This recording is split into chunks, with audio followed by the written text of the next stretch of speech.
Welcome everyone, and thank you so much for clicking on this video. Today, I am going to share with you one of the most inspiring, emotional, and powerful life stories of our time. This is not just the story of a man. It is the story of dreams, struggles, pain, hope, hard work, rejection, belief, and victory. This is the story of a boy who was born in a small house in India with very little money, no mobile phone, no laptop, and sometimes not even a proper chair to sit and study. But today, he is one of the most powerful CEOs in the world. He's the man who leads Google and Alphabet, two of the most influential companies in the world. This is the story of Sundar Pichai. Many people dream, but only a few turn their dreams into reality. Many want success, but very few have the patience, humility, and courage to walk the long, difficult road that leads to greatness. Sundar Pichai's story is proof that you don't need to be born rich to become successful. You don't need to have expensive clothes or luxury things. What you really need is a burning desire to learn, a never-give-up attitude, and a humble heart. So, if you are someone who is struggling in life, if you feel like giving up, if you think the world is unfair, then this story is for you. Listen till the end, because this might just be the most important video you watch today. This is not just a biography. This is a guide, a lesson, a light for anyone who is walking through the dark.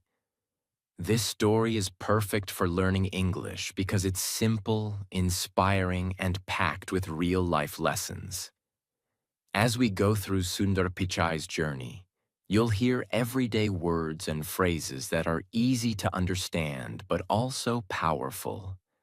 You'll learn how to describe challenges, success, and motivation, all in simple English. Plus, the story will help you improve your listening skills while keeping you engaged with a real, exciting life story. So not only will you be inspired, but you'll also be improving your English every step of the way. Chapter 1. The Humble Beginnings. Let us go back to the year 1972, to a crowded, noisy city called Madurai, in the southern part of India. In this city, on June 10th, 1972, a boy named Pichai Sundararajan was born in a small middle-class family. The world knows him today as Sundar Pichai. His father, Raghunatha Pichai, was an electrical engineer who worked hard every day in a British company called GEC. He repaired electrical parts, worked with circuits and designs, and tried to give his family a better future. His mother, Lakshmi, was a stenographer, someone who types and writes shorthand, but she left her job to take care of her children full-time. Now imagine this. Sundar's house had no television, no refrigerator, and they lived in a small two-room apartment in Ashok Nagar, Chennai, which was known as Madras at the time.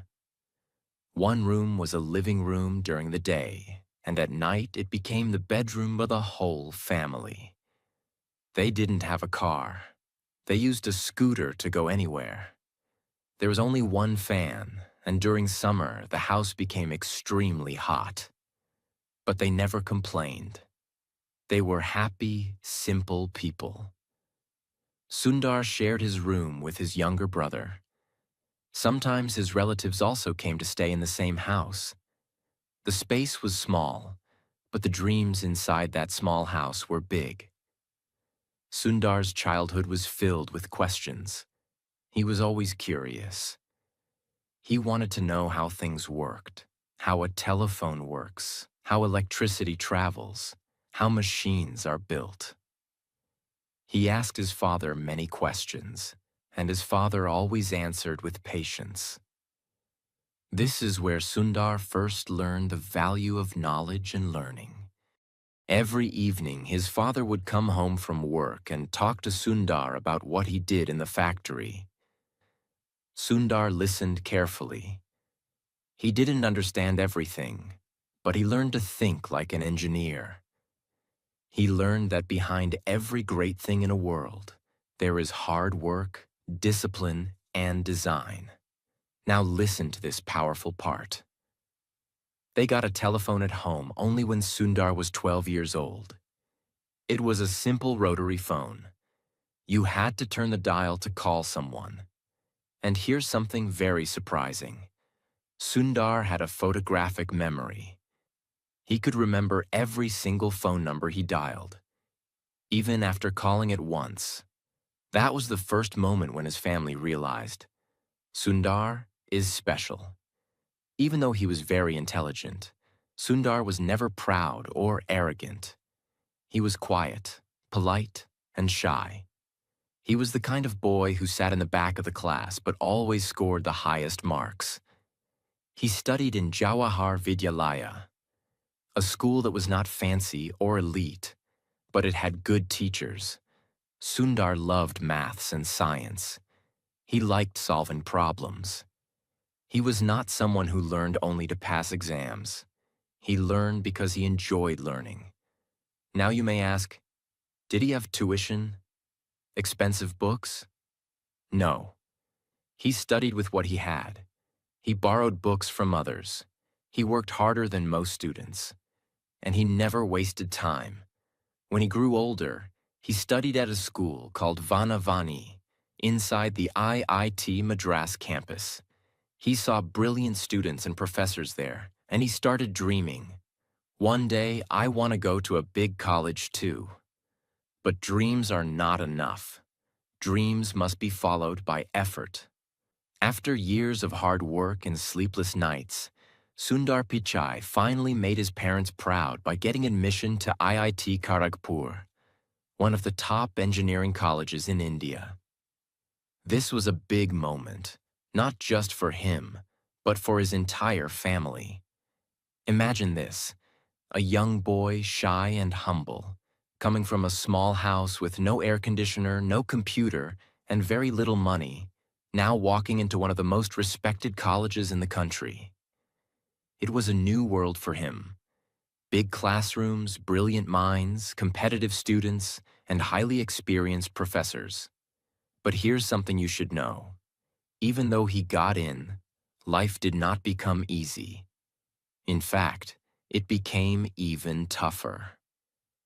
Sundar chose to study metallurgical engineering, the study of metals, materials, and how they work in industries. Now you may ask, why metallurgy? Why not computer science? The truth is, Sundar was not from a rich family. He didn't know much about computers at that time.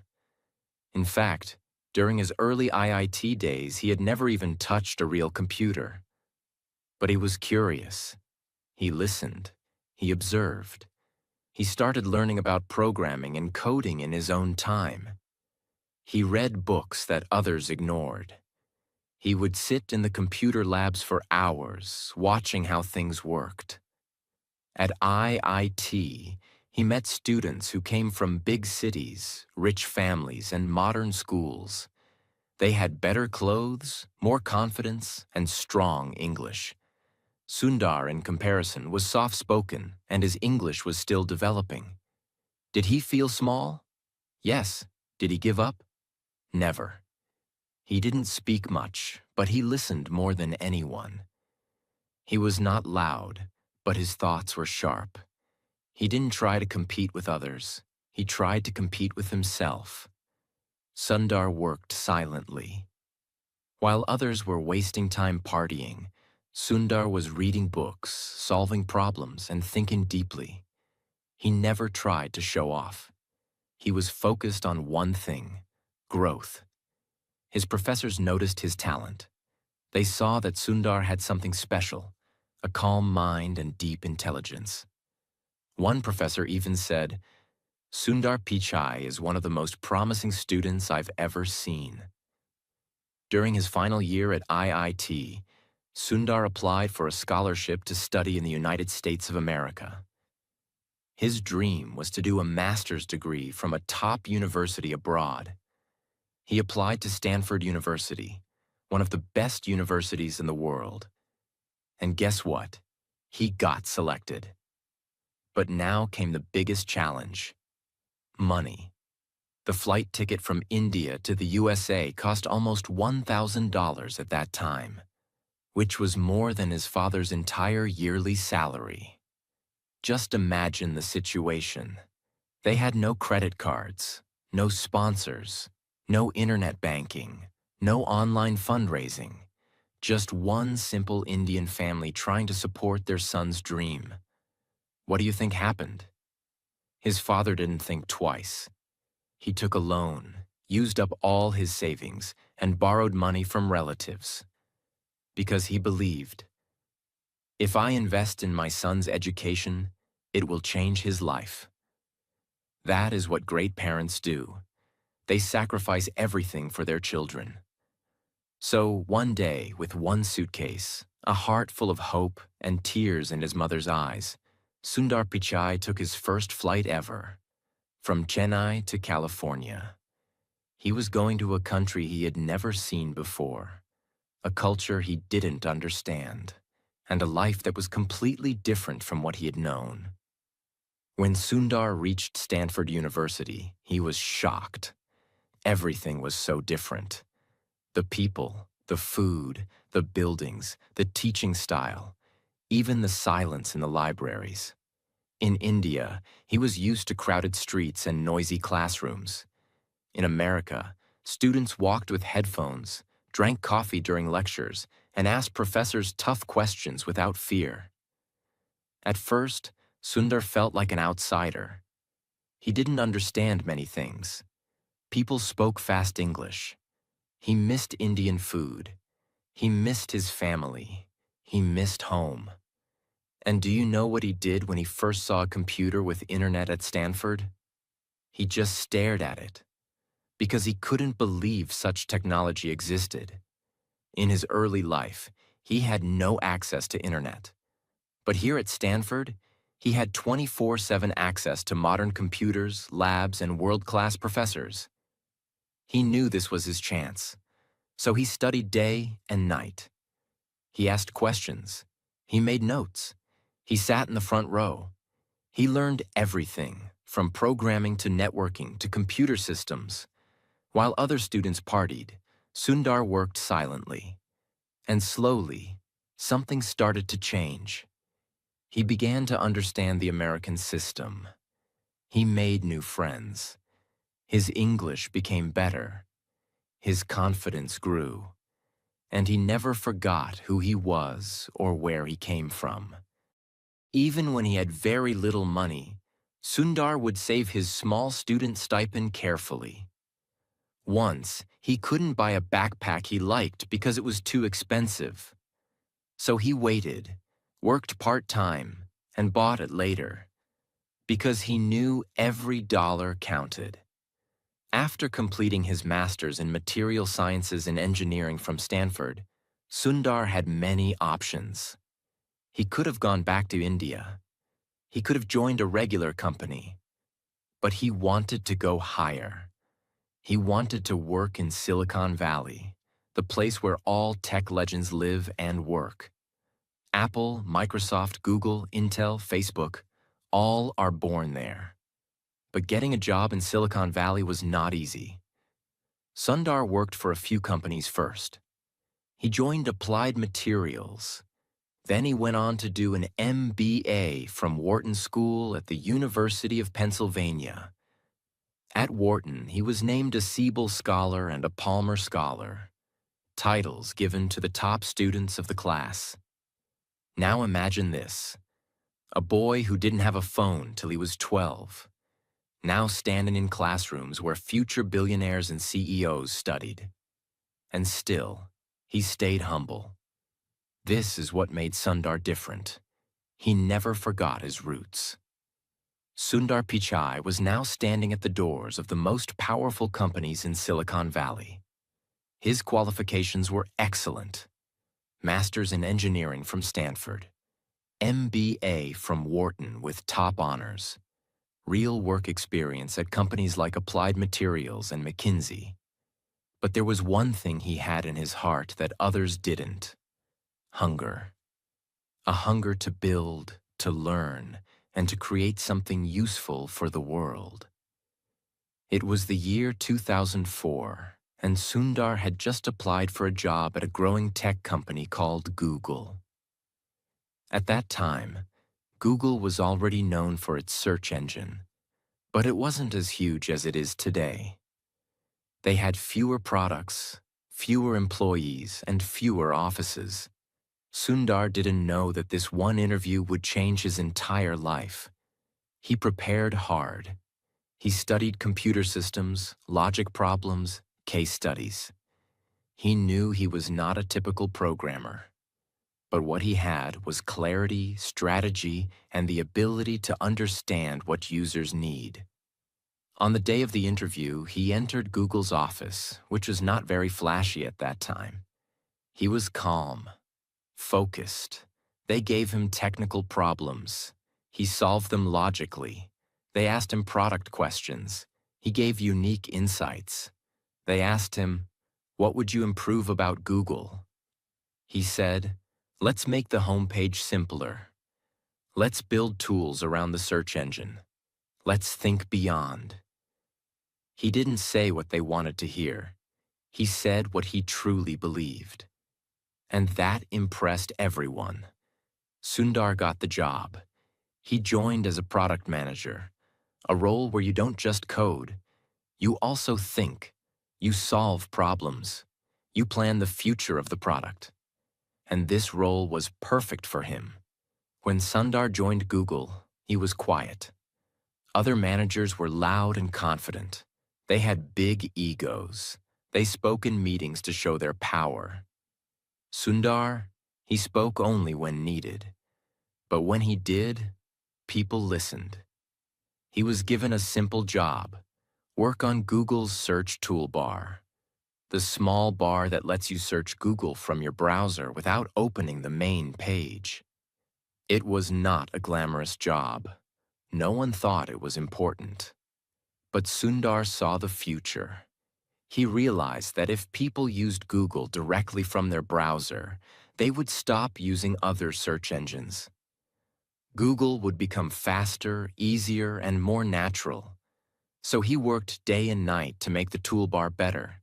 He studied how users searched, how fast the results came, and what made the experience smooth. He focused on user behavior, what people really wanted, not just what engineers wanted to build. He improved the toolbar until it became a major reason for Google's early success. As Sundar was working, he saw a big problem. Most people were using Microsoft's Internet Explorer or Mozilla Firefox to browse the internet. But those browsers were slow, clunky, and full of bugs. He thought, why not build our own browser? This was a huge risk. Google was a search company, not a browser company. Building a browser would take years, and many senior leaders said it was a bad idea. But Sundar believed in speed, simplicity, and control. He said, if we control the browser, we can improve the full user experience. And if we don't build it, someone else will. Still, no one was ready to fund his idea. So what did he do? He kept pushing. He made presentations. He showed prototypes. He convinced one team member at a time. He created a small team and started building in secret. Finally, Larry Page, Google's co-founder, believed in him and said, let's go for it. That project became Google Chrome. When Chrome launched in 2008, it was clean, fast, and easy to use. People loved it. Within a few years, Google Chrome became the #1 browser in the world. And this one product made Sundar Pichai a rising star inside Google. Why? Because he had a clear vision. He built a strong team. He took a huge risk. And most importantly, He put the user first. He didn't build Chrome to become famous. He built it to solve a real problem. And that's what true leaders do.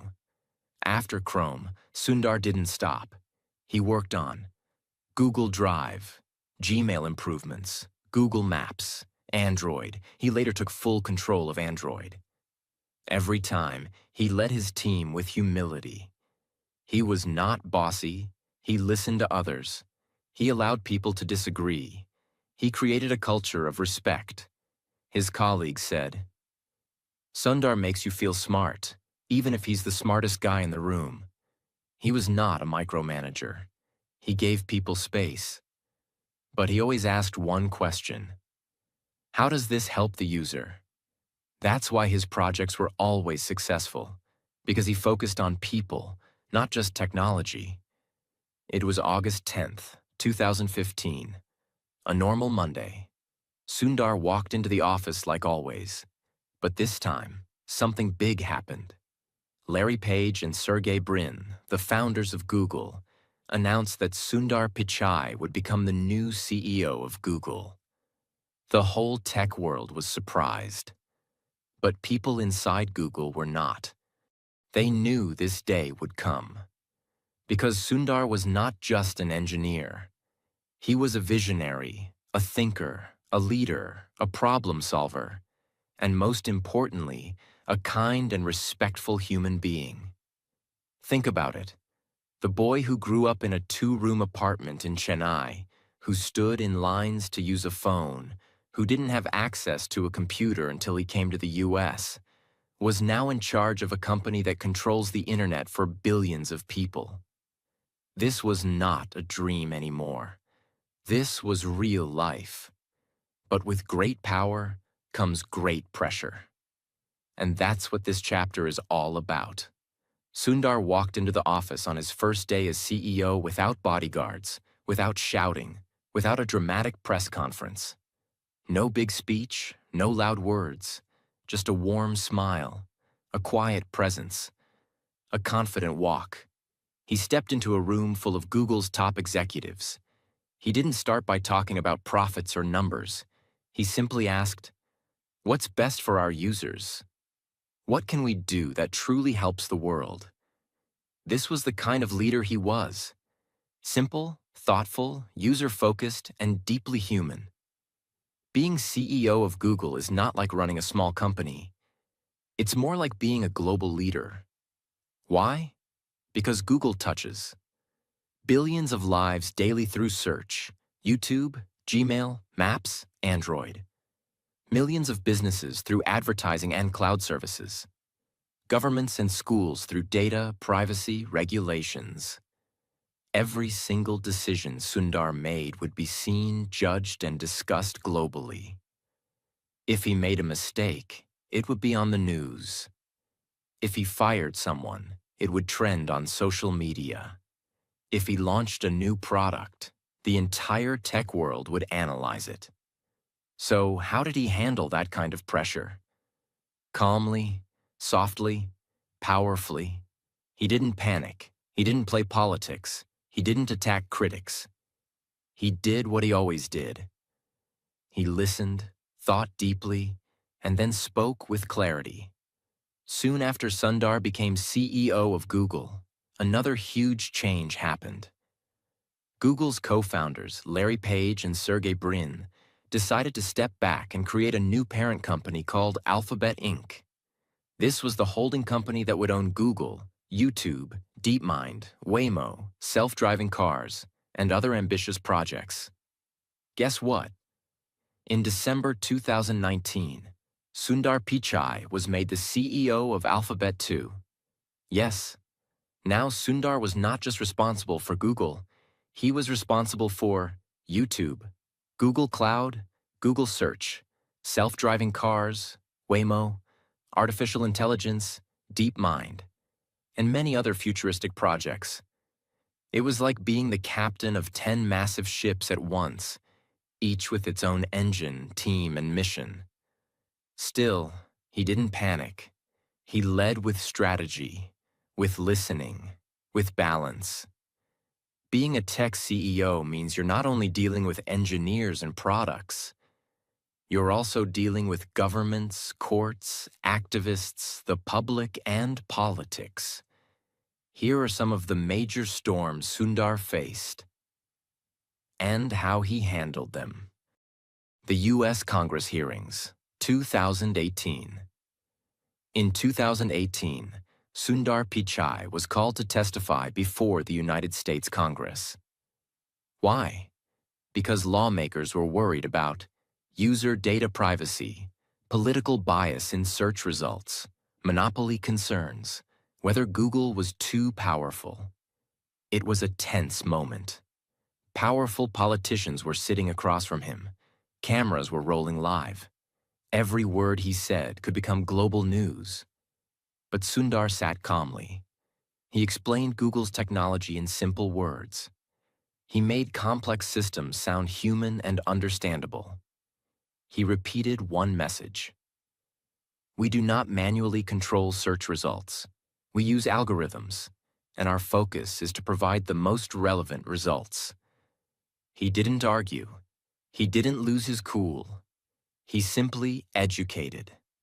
This moment proved something powerful to the world. Sundar Pichai was not just a tech expert. He was a communicator, a global leader, and a voice of reason in a chaotic world. The employee protests. Even inside Google, not everything was perfect. Employees protested certain military contracts. Some were upset about pay differences and lack of diversity. There were tensions around how AI should be used ethically. Sundar didn't run from these problems. He did town halls, where employees could ask tough questions directly. He listened, he responded, he made changes. He didn't try to be a boss. He tried to be a listener, a bridge, and a problem solver. While all this was happening, Sundar didn't stop focusing on innovation. Under his leadership, Google invested deeply in artificial intelligence, using it for translation, health, maps, search, and more. Google Cloud became a major business, helping companies around the world manage data and grow. Android kept improving, becoming the most used mobile system in the world. Google Pixel phones were launched and improved. He was not just maintaining old products. He was creating the future. With so much power, it's easy to forget where you came from. But Sundar didn't. Even today, he talks to students from India and around the world. He gives speeches encouraging kids from small towns to dream big. He reminds people that humility, kindness, and curiosity are more important than degrees or titles. In one interview, he said, "Success comes not from where you start, but from how far you're willing to go." This is who he has become. A man who leads billions, influences world decisions, and still lives by simple values. Many people think CEOs are always working, but Sundar knows the truth. Real success includes balance. He is not just a CEO, he is a father, a husband, a friend, a reader, a quiet observer of life. Family life. Sundar is married to Anjali Pichai, the same girl who supported him during college in India when he didn't have money to make phone calls. They have 2 children, and he makes time to be with them, no matter how busy he is. Personal habits. He starts his mornings with tea and a newspaper. He likes to walk and think deeply. He reads books about technology, history, psychology, and human behavior. He doesn't chase luxury. He chases clarity. Hobbies. He enjoys cricket, watching sports, and sometimes even cooking simple Indian dishes with his wife. Friends say, "He is the same Sundar we knew in college. He hasn't changed. He's still humble, still quiet, and still full of ideas." One of the most inspiring things about Sundar is this. He never tries to show off. He wears simple clothes. He speaks softly. He doesn't talk about money or fame. He talks about ideas, innovation, and how to make people's lives better. This is rare in today's world. Most people want attention. Sundar wants impact. In one interview, someone asked, "Why don't you act like other billionaires? You live so simply." He smiled and said, "My goal was never to be rich. My goal was to be useful." Powerful, isn't it? Today, Sundar Pichai is respected all over the world. He has been listed in Time magazine's 100 most influential people multiple times. He is invited to speak at world forums about the future of AI, climate change, and digital freedom. World leaders want to collaborate with him because he understands not only technology, but humanity. Still, whenever he's praised, he says the same thing. "It's not about me. It's about the team. I just had good people around me." Again, humility wins. Let's look at his financial success now, because this also shows what's possible when you follow your passion with discipline. Net worth, as of 2025, estimated to be over 1.5 billion USD. Annual salary, around $240 million per year, including bonuses, stocks, and performance rewards. Homes, a beautiful, eco-friendly house in Los Altos Hills, California, surrounded by nature. No gold statues, 100 cars, just peace, books, trees, and family. Cars, Tesla Model S, BMW 7 Series, Range Rover, but he rarely shows off. Lifestyle, focused on privacy, peace, and personal growth. Still drinks cutting chai, tea when he visits India. Still reads Tamil newspapers when he gets time. These are some of Sundar's most powerful and unforgettable quotes. Read them, feel them, live them. Wear your failures as a badge of honor. Failure doesn't mean you are weak. It means you are growing. A person who is happy is not because everything is right in his life. He is happy because his attitude towards everything in his life is right. Attitude is everything. As a leader, it is important to not just see your own success, but focus on the success of others. Leadership is about lifting others. Be impatient to learn, but be patient to apply what you learn. Learn fast, apply slow and wisely. It is important to follow your dreams and heart. Do something that excites you. Passion is the fuel. Let's end this powerful journey with timeless lessons from Sundar's life. These are not just words. These are rules to live by if you want to rise from nothing to everything. 1. Your background does not define your future. Sundar came from a simple Indian family.